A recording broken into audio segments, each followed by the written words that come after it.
Hey everyone, it's Denise Brown from the Caregiving Years Training Academy. Thanks for being here with me today.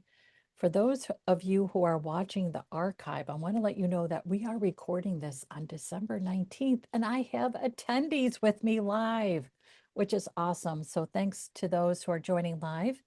Feel free to post introductions in the chat room and let us know what brought you here today. We're going to talk about coaching family caregivers, and I'm going to share a perspective that I've learned since I started coaching family caregivers in 2004. I went through life coach training in 2004, and I found that what I needed more of that wasn't included in this life coach training was really bringing in this insight about what the caregiving experience is like. And the insights about the reality of caregiving that we bring to a coaching call as coaches is what makes those calls transformative for a family caregiver. And I'm going to share what those insights are. So let's start.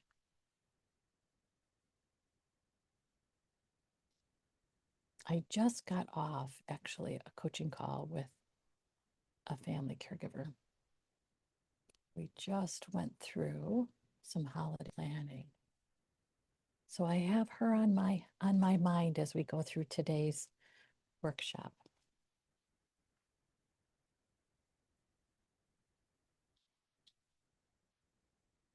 Since I started working with family caregivers in 1990, I've really thought about what the experience is like.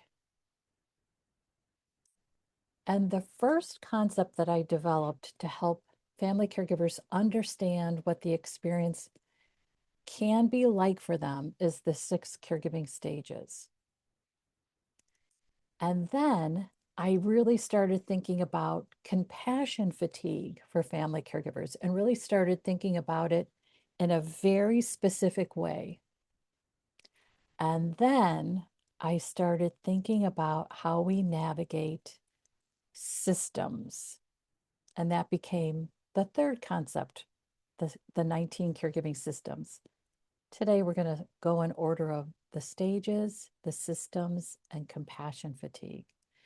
And these are the insights about the reality of caregiving that are so important to bring into a coaching call.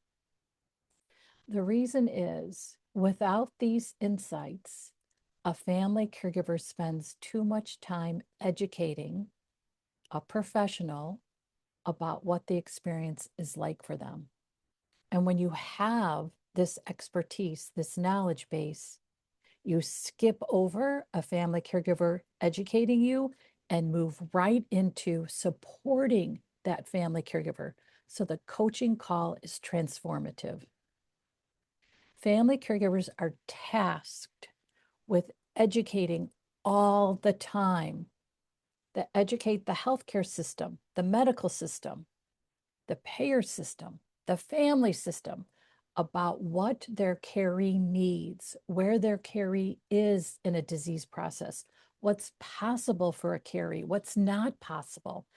The education required during a caregiving experience for the family caregiver is intense and ongoing, which is why it's so important that it doesn't happen in a coaching call.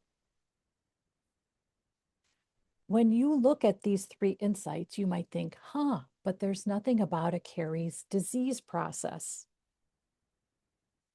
And it's intentional because caregiving coaches who support family caregivers, support family caregivers.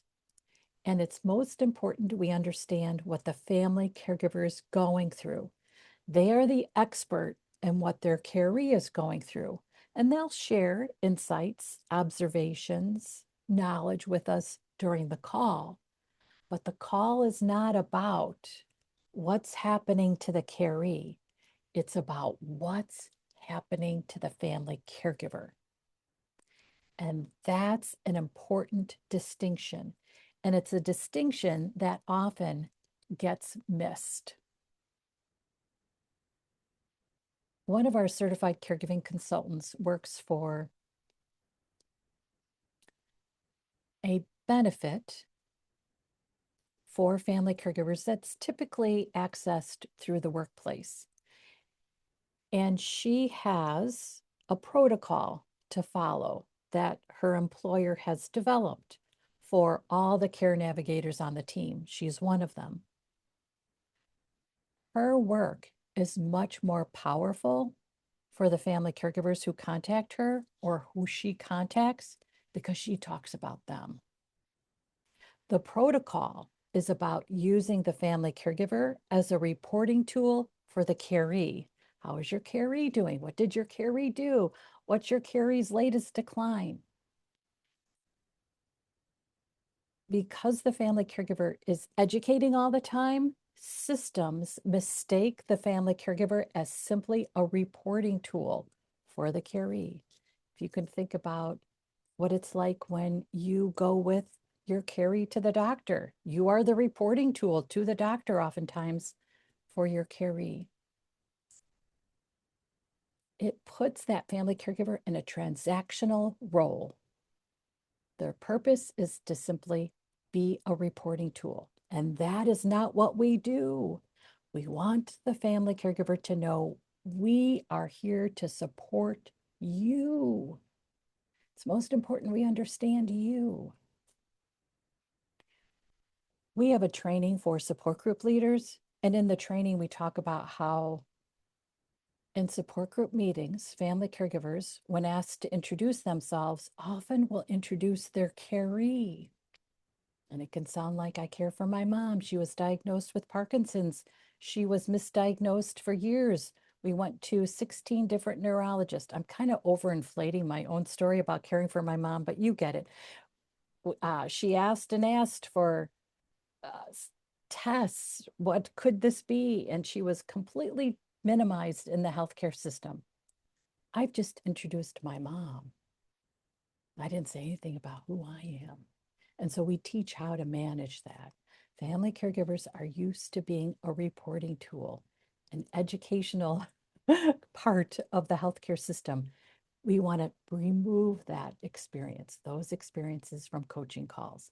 And we do that when we bring in the specialized knowledge of what a caregiving experience is like. If you haven't looked at or are aware of the 6 stages of caregiving, this is what it is.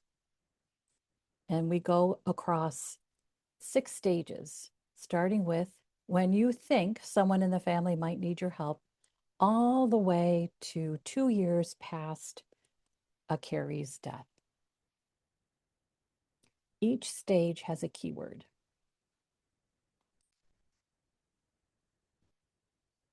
We are all expectant caregivers, regardless of whether or not we've had personal caregiving experiences before, regardless of whether or not we're currently in a caregiving experience, we're all expectant caregivers. And having that insight changes conversations with everyone.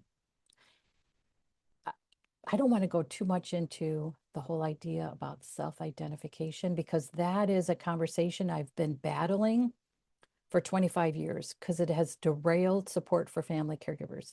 It doesn't matter whether a family caregiver self-identifies as a family caregiver. It does not matter what a family caregiver calls themselves.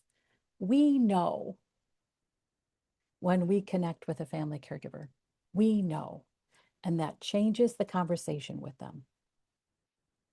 And because we know everyone is an expectant caregiver, we've been able to actually develop and offer different programs that connects us to individuals who wouldn't call themselves a caregiver, but receive support because we see them as a family caregiver. The reason it's so important that we understand the stages is because what a freshman caregiver needs is very different than what an entrenched family caregiver needs. And when someone is entrenched, they are, as it sounds, completely overwhelmed, heads down, head down, head down, moment to moment, trying to survive. And what can happen when you don't understand that entrenched experience is you can insert a question like, what's the blessing for you right now in this experience? And someone who's entrenched is going to look at you like you do have two heads. What's the blessing? What's the blessing of this nightmare, of this constant crisis, of all this need that I cannot meet? What's the blessing?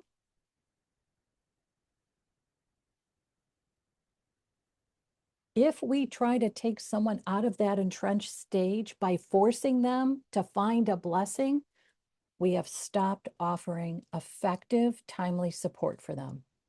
Someone in the entrenched stage needs someone to sit with them, to sit next to them, and to see their world from their perspective.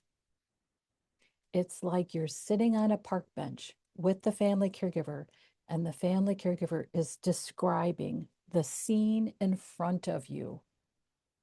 The family caregiver is showing you what it's like, how it feels, what they experience. That's the way to support an entrenched family caregiver. It's not showing up and saying, I know what will fix you. The family caregiver is not wrong. They don't need to be fixed. They need to be supported and understood. And we're going to talk about the systems, which really are wrong, and how hard it is to fix the systems. When someone is in a pragmatic stage, what their support could look like is very different than someone in the entrenched stage. Because someone who has moved from entrenched to pragmatic is feeling more confident and more settled. And that kind of conversation can change. When someone's in the pragmatic stage, they might be open to, what's possible for me? I'm not going to say no to everything. I'm going to consider what I can say yes to. In the entrenched stage, you're thinking, how do I say yes to anything? I don't think I can do it. The pragmatic stage starts to think, I think I can. My video stops every once in a while because of my internet access. It makes me crazy, but my voice continues. And then in the transitioning stage, it's very different for this family caregiver. I have a client who's in the transitioning stage. She's caring for her husband who is receiving hospice services. This is the second time hospice services have started for her. Her husband received hospice services for 6 months, and in his own words, he says, I failed to die, so we didn't continue with hospice services. Anyway, we're going to talk about maybe hospice as one of the systems and how, anyway, okay. So when hospice services stopped the first time for my client, it was devastating to her. And a year and a half later, her husband had a hospitalization because of a significant decline. And they said to her, it's time to start hospice services again. And she said, well, what am I going to do when you stop again? I can't go through that. And it really took her a moment to think about this. Why would I start something that's going to stop and it's going to break my heart when it stops? Her worry around something that helps ending is significant. And we had a coaching call around the worry. Interestingly enough, she expresses this worry to the hospice team and they say to her, don't worry, which does not help her. So what she does is documents every day very carefully what the day is like for her husband, because that makes her feel better, that she is providing good, valuable information to the hospice team so that hospice services will continue.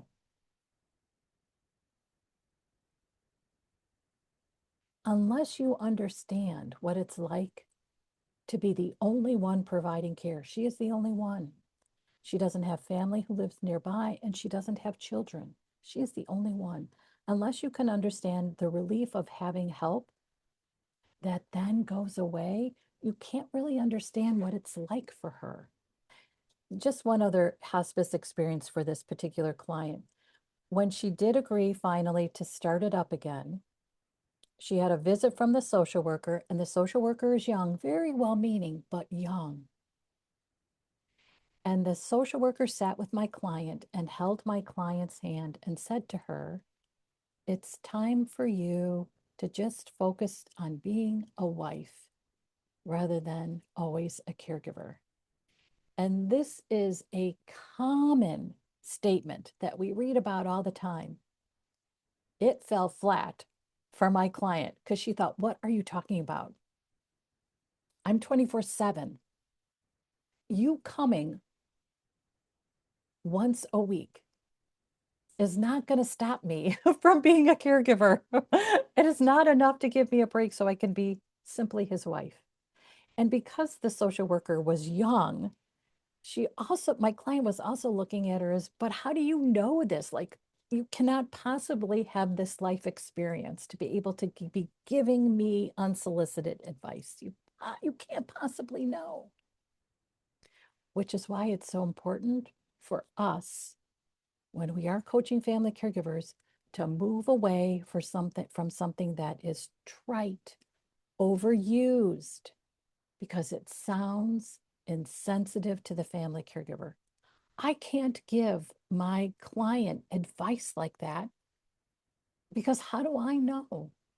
I ask good questions. We're going to talk about that before we close so that I understand what she likes to hear, what's supportive for her. When I was caring for my mom, it was tough to get her to accept hospice services. And when she finally did, I knew that time was really tight, that we were really getting close to her dying. And so I had to move. I had to get it set up. And I just ran everywhere to get everything settled and organized and started as soon as I could. Once she said yes, I started running. And it was very difficult to get the hospice provider to respond quickly to me. It was incredibly frustrating. When I finally did get someone to talk to me about starting the services, the hospice nurse started lecturing me about what's included in hospice. Had no idea any kind of experience that I had with hospice. Just assumed I had none, which is a dangerous thing to do. Assumed I had no experience with hospice, and then started lecturing me about what to do when the hospital bed was delivered and what to say to my mom. And what she wanted me to say to my mom was very disrespectful. She wanted me to position this in a way that was treating my mom like a child, manipulating my mom into not really understanding the purpose of the hospital bed. And I absolutely would never do that, ever. I always told my mom the truth. When everybody else would skirt around the truth, my mom always looked to me and said, "What's going on? Tell me." And I always told her the truth. So the idea that someone who didn't know me would start to tell me what to do, oh, and that's what we avoid in a coaching call. I can never tell my client what to do because my client knows best. Okay, this is why we bring in insight around the 6 stages. It doesn't matter necessarily if our client understands what stage they're in, but it's powerful when we have an insight into where they might be. One other thought about this, our graduates of our training programs often will present the 6 caregiving stages as a workshop. We also teach them not to tell a family caregiver what stage they're in. It's always about the family caregiver hearing about the stages and then deciding which stage feels right to them. It's their choice. They get to decide where they are. It's most important that family caregivers feel choice whenever they're interacting with coaches and others who support them. Okay, so let's talk about the systems. Okay, so there's 19 of them. After my mom died, I thought, you know what? I need to really sit down and count how many systems we navigate, manage, and navigate with it. And when I first came up with the list, I think I had 10. And then I was like, I think there's more than that. And then it was 13, and then it was 15, and then it was 17. And then earlier this year, I was talking to a colleague about the systems, at the time it was 17 caregiving systems. And I thought, oh, I forgot a major system. I have no idea how I overlooked this one, but home was a system I overlooked. I have no idea how I did that. Maybe because I moved my parents so many times that it was just my way of being in denial about that whole experience. So I added in home. And then I always had considered family caregivers to be the 18th system, but I thought, you know what, we have to really put them in the list of systems. So I added home and self. And within one situation, a family caregiver might manage multiple systems at the same time. So think about discharge day. So they're working with a discharge planner, they're working with a doctor, and they're working with a payer, the insurance provider. They're also working with home health or a short-term facility. They're working with their family system, keeping others in the family up to date. Maybe they had to take time off work, so they're actually managing their workplace. And they are managing everybody's nervous system, their caree's nervous system, their nervous system, the family system's nervous system. And sometimes they're helping to manage the discharge planner's nervous system, plus their own. And then they go home or they go to a short-term rehab facility and add in all those other systems, plus financial. There's always the financial piece. They are also, within that hospital discharge day, continuing to educate. They're educating their family system about what's going to happen once discharge happens. They're educating the discharge planner about what plans they put in place. They're educating the caree about what's going to happen. We're going to discharge you this afternoon. We're going to go home. The home health provider will be there in 48 hours. Constantly educating, constantly educating. It's so important to understand this because if you're coaching family caregivers and you don't get this, you're going to wonder what a family caregiver is doing to make this so hard. But when you understand it, you're going to wonder, why do the systems make it so hard for the family caregiver? Because the family caregiver is the only one that interacts with all these systems. The only one, the only one, the only one. A couple things just as a little bit of insight around these systems. Workplace, usually we think about where we go to work, but for a family caregiver, their workplace is also where care happens. And then narcissism happens within individuals and within systems. A system can be narcissistic. The hospital discharge system is narcissistic. It's set up for the purpose of a payer no longer having to pay and a hospital system discharging someone who will no longer be reimbursed. They will no longer receive reimbursement for providing that care.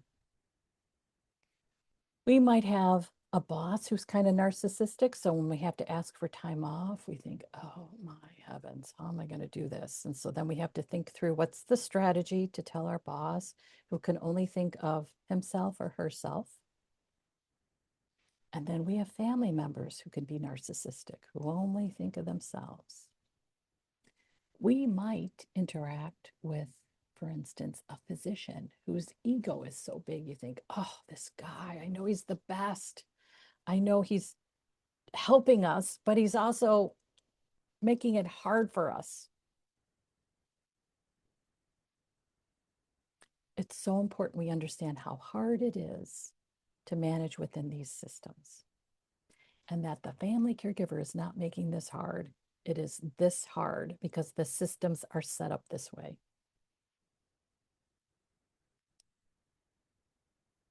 How the family caregiver interacts with the system will differ depending on what stage they're in. When they're a freshman caregiver, for instance, it might be the first time they experience a hospitalization. This experience with all these systems is eye-opening in a really tortured way because you think, oh my gosh, this is awful. I didn't realize how fractured, broken, and siloed all these systems are. And a coach who understands what it's like to see these systems and how broken they are for the first time will be able to offer really spot on support. And then they'll also know that it's a different conversation with a family caregiver who's pragmatic or transitioning because they're used to it. It's a different conversation. The freshman caregiver will only be able to really cry and yell about it. The pragmatic and transitioning caregiver will have some moments of levity about it, which is, get a load of this. You won't believe what happened. So they'll be able to have some humor around the experience. It's very difficult to have humor early on. And then if you don't understand the humor that comes from the family caregiver experience, you might not get the joke when a pragmatic and transitioning family caregiver is telling you something that happened that you think, wow, that is funny. So those are the systems. Let's talk about burnout.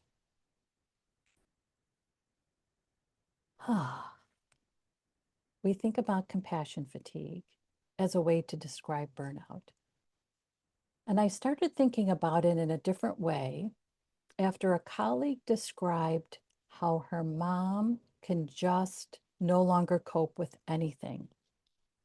And as her colleague was talking about her mom's inability to cope, I thought, you know what? I think her mom is coped out. She's been coping with the loss of a spouse, the loss of her vision, the loss of her independence, the loss of her social circle, the loss of friends. No wonder it's hard to cope with something little that goes wrong. She's coped out. And when I started thinking of compassion fatigue from that perspective, I thought, you know what? Compassion fatigue is the umbrella term. We need to get specific about what wears a family caregiver out. And I started thinking through the caregiving fatigues. And I want to let you know I've got 8 listed, but there are many more than that. And what I like about starting with this list of 8 is that it makes you think of, oh my gosh, you know what another one is? Oh my gosh, you know what another one is? Yesterday, I delivered a presentation about the caregiving fatigues to a group of hospital discharge planners. And I showed them this list and we started talking through them. And immediately one of the discharge planners said, you know what should be on this list? And I was like, yes, that's exactly what this list is supposed to do, is make you think about the specifics of what wears us out. If you have a thought about what's missing or what would be another one, go ahead and share in the chat room. When I share about a caregiving fatigue in a coaching call, the client feels so much better about being exhausted because they're wondering, why am I so tired? And I give them context around, this is why you're so tired. You have had setback after setback after setback. That discouragement over and over and over is exhausting. And when a family caregiver says, you know what, I was just short-tempered with the home health nurse who came the other day, I feel terrible about it. I can say, I get why you're short-tempered. You've been so gracious with them about how often they reschedule, how often they don't show up, how often they change who your nurse is. You've been gracious about this, and you need their consistent help, and it's not happening. No wonder you were short-tempered. And then they think, oh, yeah, no wonder. Instead of beating themselves up about the fact that they were short-tempered, they think, yeah, of course. I ran out of patience around this, and they are putting me through the ringer, and it's not right. It's not right. Yeah, so Sharon is sharing in the chat room, fatigue of dealing with multiple providers within the healthcare system. Yep, system fatigue. And you can also get specific about system fatigue related to cooperation fatigue. So we have to cooperate with the systems because guess what? The system could take a program away from us if they feel like, well, you're non-compliant. No, I'm not. Keep it. I'm just frustrated. So we cooperate with systems that really don't prioritize cooperating with us. So within system fatigue, there's also cooperation fatigue, as well as grace fatigue. You can see how in one situation, multiple fatigues show up. It could be, for instance, since we're close to the holidays, during a holiday family get together, that family caregiver is going to feel or could be feeling cooperation fatigue because they're cooperating with a family system. It might be that the way the event is set up is not helpful, but it's the way the family system voted to have it. And so the family caregiver is like, well, I just have to cooperate because this is important for my caree. It's not helpful the way we're doing this, but I cannot not do this because it's so important for my caree. So we cooperate and then we show up and we are gracious, even though we don't have the patience for it anymore. So then we're tired of being gracious. And then we feel guilty because we are resenting a get together our caree enjoys because it's hard on us. Oh. And then we might grieve how it was and that it's not like that now.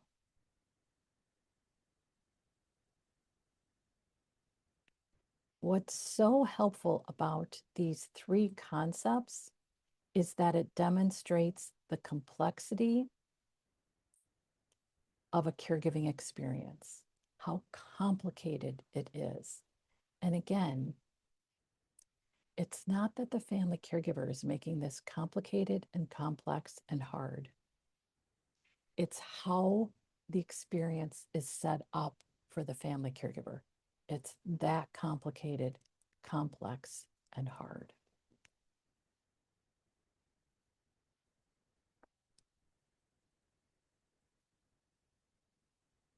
So I think about these concepts as really wisdom we bring into a coaching call.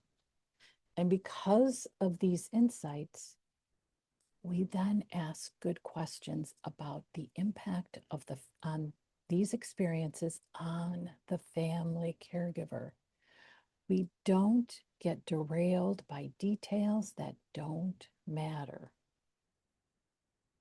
When I first started training certified caregiving consultants, so our caregiving coaches, I had participants who would start a coaching call with, how old is your caree? When was your caree diagnosed? Who helps you? What kind of help does your caree need? An assessment, again, that is a reporting tool the family caregiver has to go through. And that does not matter. On a regular basis, I have conversations with a family caregiver for the first time, and I just let them talk. I don't put the conversation in a box, believing that I can only coach them if I know how old their Carrie is and what their Carrie's diagnosis is. It doesn't matter. At some point, they'll tell me those things, and I'll take note, and I'll know that that's important data. What's most important is what they want to tell me. And so I let them just tell me. And I always keep in mind, I am really looking to hear the impact on them.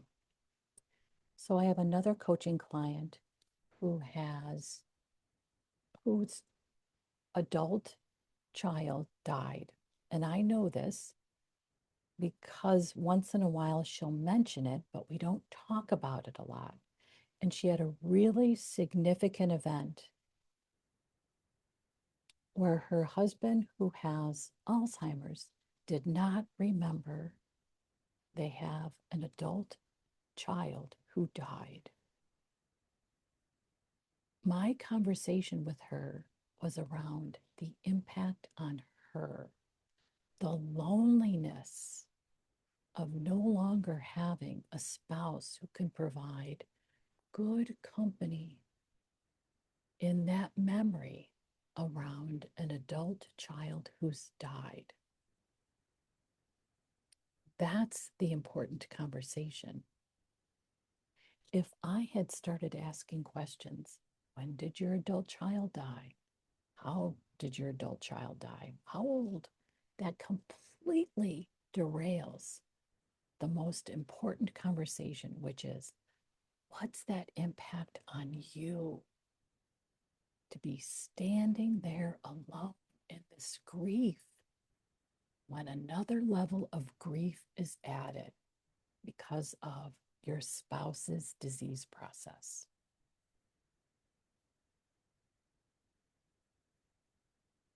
In addition, with these insights, we then take care of a really interesting conversation. So, the client that I was coaching before we started this call will tell me, after she has given me about a 15-minute update about what's happened since our last call, she'll say, before these coaching calls, I think, what am I going to talk about? I don't think I have anything to share. And then all I do to start the call is say, tell me about what's happened since our last conversation. That's all I have to do. And then she'll just tell me. And she will minimize what she's sharing. And what she's sharing is so, like, these moments that she has in caregiving are so difficult. And she doesn't see that because she goes to the next moment. And so what we talk about is why she's tired. It's because she's coping with all these changes. And it's really helpful for her. So at the end of today's call, she said to me, gosh, I wish I could talk to you every day. She said, I feel so uplifted after our calls. She thinks, wow, because I let her tell me about her reality. I give her space to tell me about her reality. Yeah, Amy's sharing in the chat room that most caregivers minimize their experiences and themselves. And I think about that as, I think sometimes they don't have the time to understand how profound these experiences are. And I also think they get a message from systems, including their own family system, that minimizes their experience because others in their life are not equipped to be supportive around these really difficult, challenging moments. And I think what a family caregiver has learned is to stay silent about these really difficult, awful, heartbreaking moments because they've experienced the additional heartbreak of talking to someone who doesn't get it. So I think we can look at it as, rather than minimize, is that they remain silent because it's difficult for them to find the safe space to share their reality. And I also think it's because of the messages from the system that only see them as a reporting tool for their caree and not this multi-dimensional, gifted, talented individual who wants to live life during a life of caregiving. And that ultimately is our goal, to figure out with the family caregiver how they keep a life during a life of caregiving. That's the goal.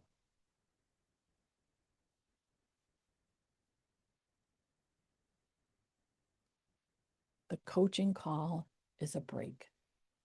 Interestingly enough, that's an effective coaching call. It provides respite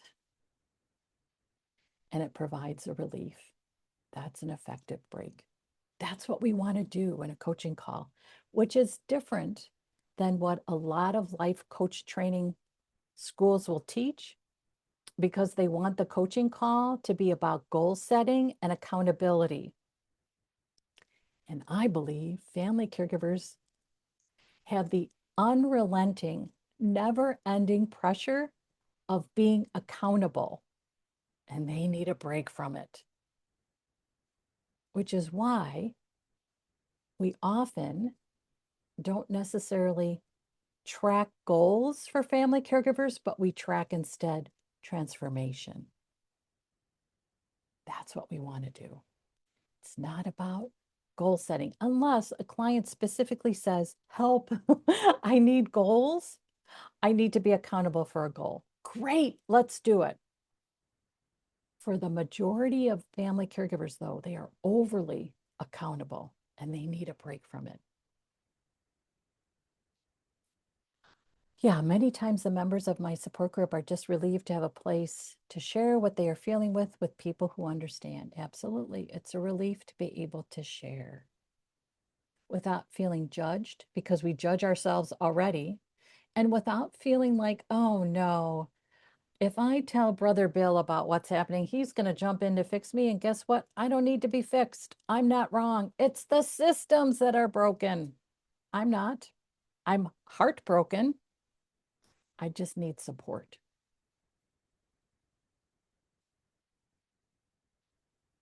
What's interesting is that coaching calls can be productive when they don't include accountability, meaning, did you call? Did you do this? When did you do this? How many times did you do this? Did you do what you said you were going to do? Coaching calls can be incredibly productive because when you help someone release stress, you help them use energy in a different way, and that's productive. I think about coaching sessions as being comforting. It's comforting to talk to someone who gets it. They are efficient. We're not wasting time. When we ask a family caregiver to educate us about the stages, the systems, and their fatigues, we are wasting their time. We want to be effective by having an idea, sharing a possibility, offering a referral. And we want it to be impactful. And it's impactful when a client looks one way at the beginning of the call and looks completely different at the end of the call. So for instance, my client that I just coached before this workshop, when we started the call, she was really, you could see the weight of her world on her. And at the end of the call, she had a big smile. She laughed. She said, I am uplifted. She's lighter. I want to give you an insight about how important it is that we effectively support family caregivers, because we know this in the healthcare system, in the provider system, there is not enough. And more is falling on family caregivers, and it's going to get worse. So think about the number of nurses, under 5 million. Think about the number of doctors, 1 million. And we know the number of Americans with a chronic illness is something like 1 in 2. When you have a chronic illness, what do you need? Well, you need a doctor. How are you going to find one? And you also need support for your chronic illness. It's someone in the family who's doing the 24/7, 365. It's not someone who's a professional within the system because the system is not set up to do that. It falls on the family, which is why it's so important. We commit to providing the support and programming that makes a difference. Family caregivers endure. They endure way too much, and we don't want them to endure an interaction with a coach that leaves them feeling unsupported, unheard, and overlooked. That's their experience outside a coaching session. That's why it's imperative our coaching sessions make a difference. Enduring is not a coping strategy, and yet we ask family caregivers to endure. They should never endure a coaching session that does not help them. Never. Okay. If you have any questions about anything that we've talked about, I'd love to hear them. You are welcome to post questions in the chat room. Before we close, I'll just give you a quick overview of our training program. If you are thinking about coaching family caregivers and you're wondering, but how do I learn how to do this? You can think about our coaching program, which is our Certified Caregiving Consultant program. And I'll tell you a little bit about that before we close, but I just want to check in and see what questions or insights you might have that you'd like to share. And I also hope it was helpful to go through this with you. I'll be honest with you, it is helpful for me. It keeps me grounded. It keeps me centered. It keeps me focused. What's my role? It's so helpful for me to remember what my role is.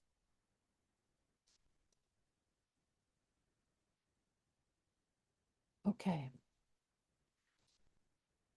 Oh, good. Thank you. Thank you, Kim, for that. Very helpful.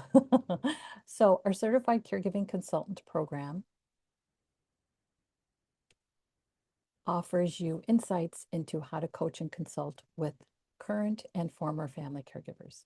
We have a couple things that are extra if you enroll on or before January 2nd. We have an extra program to help you develop a workshop that you deliver before a live virtual audience. And you also get extra support to complete the program. The program is 106 hours today, and that's December 19th, 2025. However, it'll probably be closer to 110 hours in January. There's a couple extra classes that I'm going to offer. We walk you through everything you need to be an effective coach and consultant for family caregivers. We also offer extra support. So we have study halls that meet every week beginning January 7th. And each week we meet to go through each module in the training program. There are 9 modules. Yeah, Kim is sharing. I love that we are not providing coaching on caregiving itself, not interested in that, and plenty already offer skills in that area. Yeah, we have a free program for family caregivers who want to take it to be a better family caregiver. And certainly we can offer insights to a family caregiver, for instance, on skills they might need or techniques they might want to learn. But I agree with you, Kim. I think there's other places they can go for that. We want to direct them on where they can go. But you know what? There's very, very, very, very few places where they can get personalized, tailored, one-on-one support. and that's a coaching call. Oh, thank you, Sharon. So Sharon is sharing that she found each concept effectively explained. So that's good. Because if you were watching this and thinking, I don't know what she's talking about, that would be a problem for me as a trainer. So I want you to feel like, oh, this is interesting because I am your trainer through a lot of hours. So it's important that you like the way I deliver the content and that you feel like, oh, I get this. In addition to a virtual event where you present your 25-minute workshop, you'll also be able to participate in a special event that we host a couple times a year. It's called Coaching for Caregivers. It's an opportunity for family caregivers to really experience coaching, and you can be a part of that. And we also look at it as a lead generating opportunity for you. So you can develop a relationship with someone who might like coaching with you, and then you can offer to continue coaching them. So through your workshop, and through this special event, Coaching for Caregivers, you have additional opportunities to generate leads for your small business. So the goal is that you complete your training to become a certified caregiving consultant by April 1st. And then you present your workshop in early June. Okay, so that's a very, very quick overview. If you'd like more information, you can post in the chat room and I'll follow up with you to schedule a time for us to talk about what this program could look like for you and to learn more about your goals. If you are watching the archive of this, the show notes includes a link to my calendar and you can schedule time to connect with me. I'm happy to connect with you to talk out what your goals are for your work with family caregivers and how our program might help. Okay, this was fun. This is actually a new program that I've just been thinking about. So this was the first time I really put it out there into the world, and it was helpful for me. And I'm glad to hear that it was helpful for you.